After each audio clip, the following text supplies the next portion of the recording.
на лагер е ставането сутрин. Специално за мене.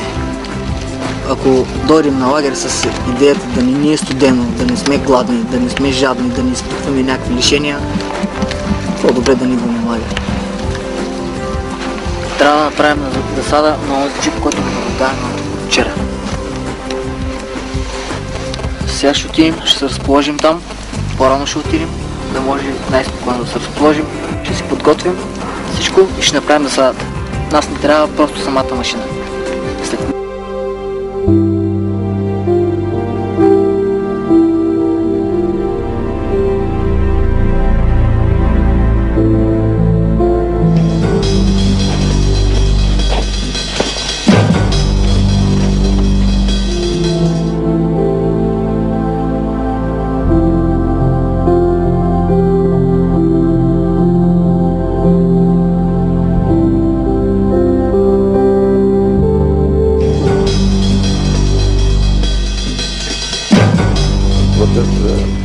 Оцеляване в условия зависимост от сезона.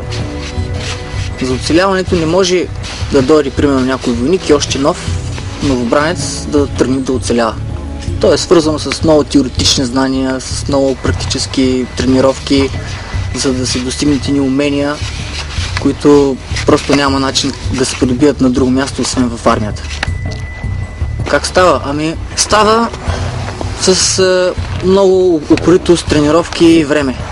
Това включва много лишения, много по-малко удобства и трябва да се научи човек да понася несгодите на времето, студ, глад, жажда, умора.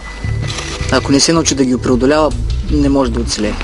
Точно това е самата същност на подготовката за оцеляването. Да се научи войника да понася тези лишения. Глад, умора, студ, жажда. Оцеляването е една от най-важните теми при подготовката на военнослужещите по тактико-специална подготовка. Това е един голям проблем. С устройването на различни видове капани за животни, за птици, за риба и така нататък, това води до намирането на храна, набавянето на храна за личния състав, а от тук и запазване на боеспособността на отряда. Как е чайчето?